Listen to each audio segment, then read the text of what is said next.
Hello, everybody. This is Sineve, and I'm coming back to you with Chains and Eyeless Jack X Listener. We are starting on Chapter 6 Jack's POV. Darkness blanketed Jack as he laid curled in the bed of the truck, lights and colors dancing across his blurry vision. His hands and legs were bound with duct tape, his mouth as well. But he was too weak to struggle, too tired. His lids fluttered as he rested his empty eyes, his already groggy mind lulled by the rhythmic sound of the tires running over the pavement.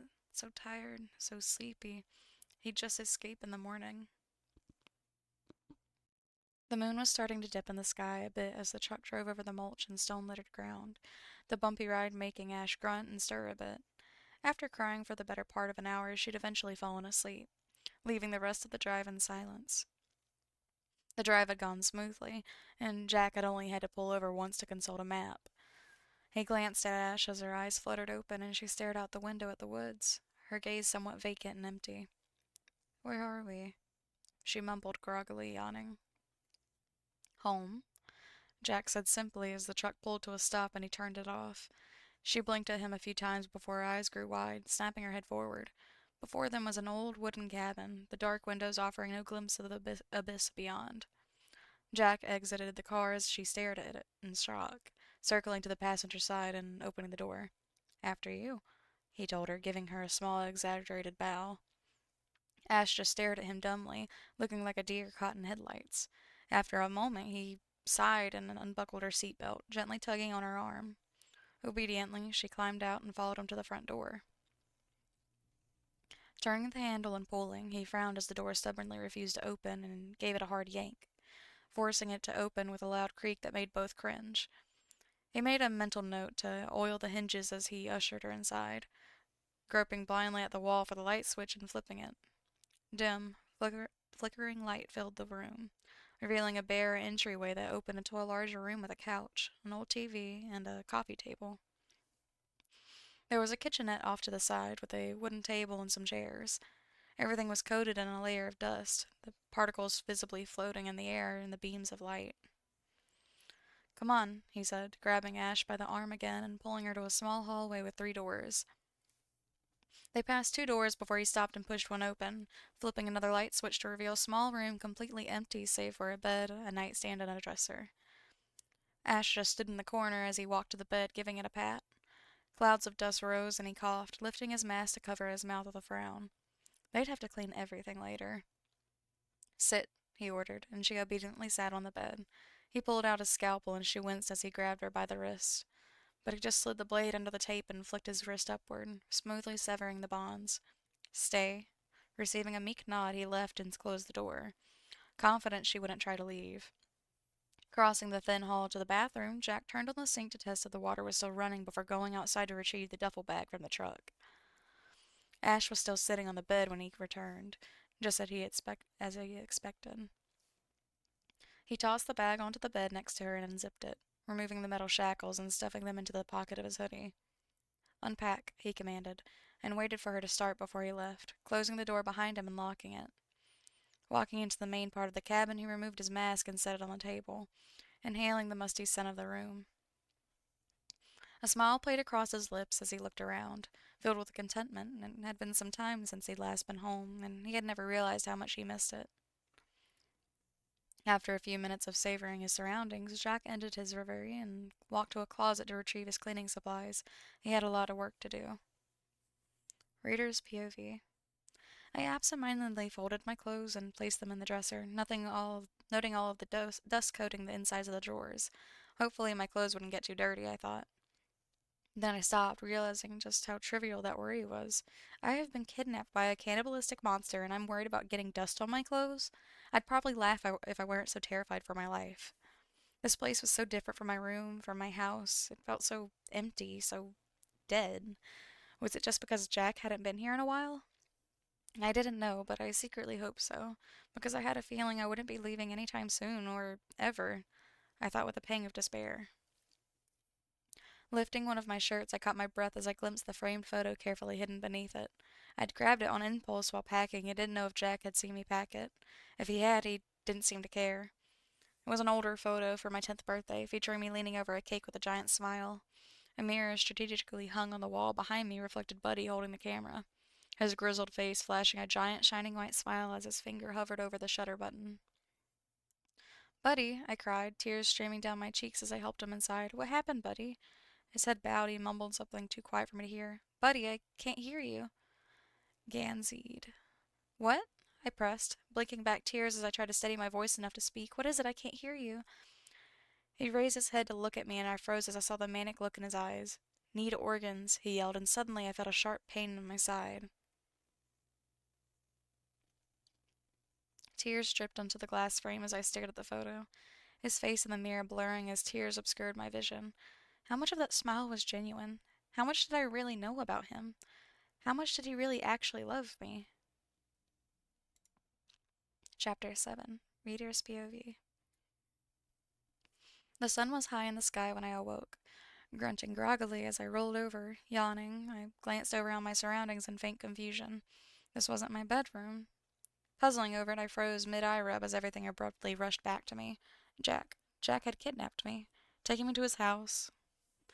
Tensing, I quietly pulled the covers over me and rolled over to face the wall.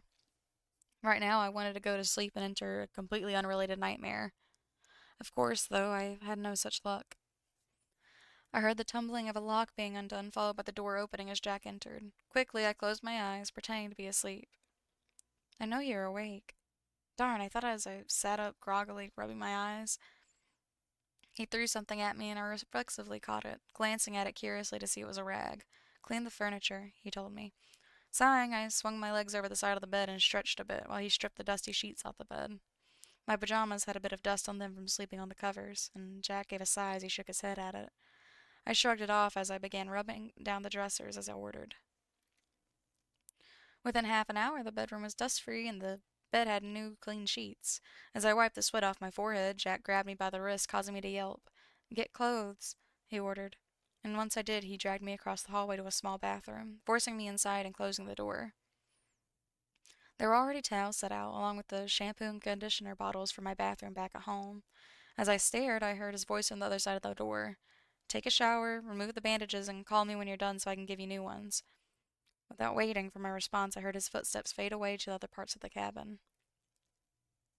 Obediently, I turned on the water, stripping out of my dusty pajamas. Hesitantly, I started to unwrap the bandages, grimacing as the scar left on my side came into sight.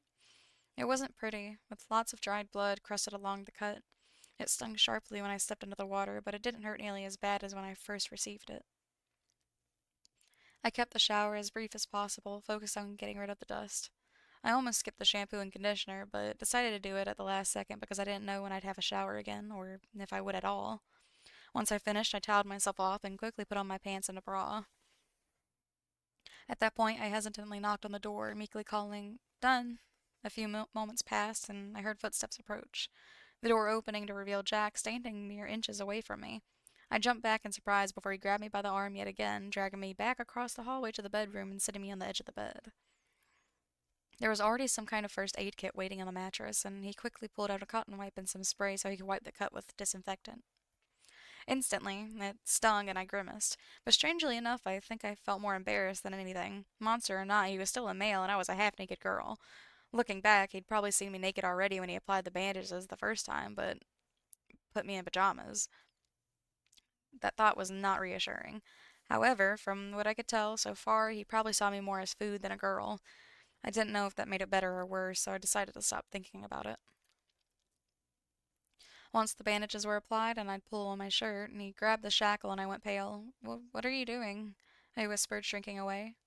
"Chaining you to the bed," he replied plainly, as he grabbed my right foot. I struggled a bit, but he just squeezed and I flinched. He took advantage of my momentary panic freeze to quickly close the shackle and lock it, attaching the other end to the bedpost. With this, I was stuck. Unlike the one back at home, this one had a much longer chain that would allow me to walk around the room and probably across the hall, but it still wasn't much of a comfort.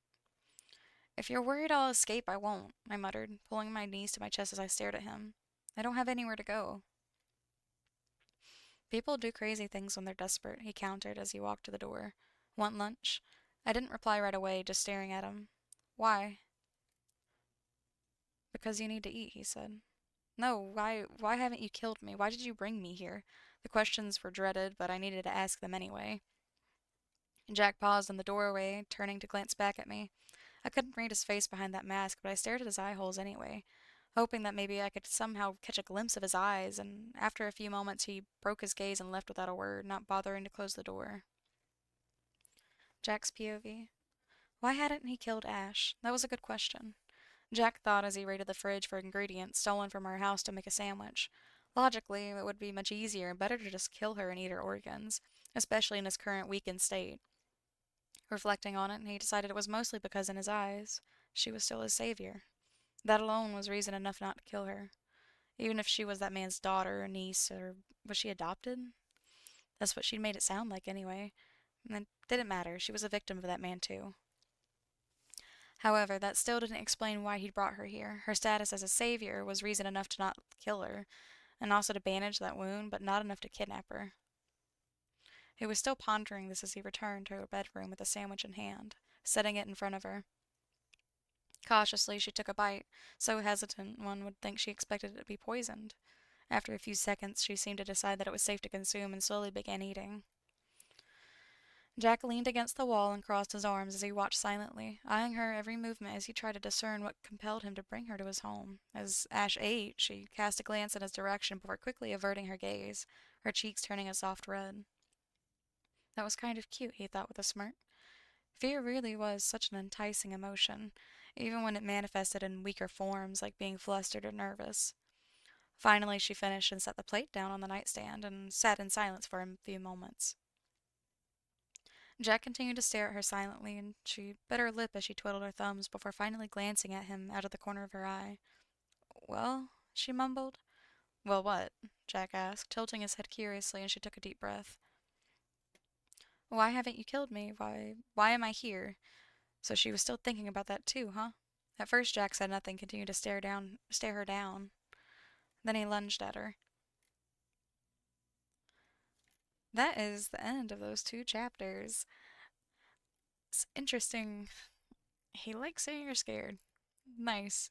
Which that does seem better than being like, oh, I'm in love with you out of nowhere. Because I like a good slow burn. But that was pretty good. Let me know what you guys thought, and I will see you guys in the next video. Bye bye!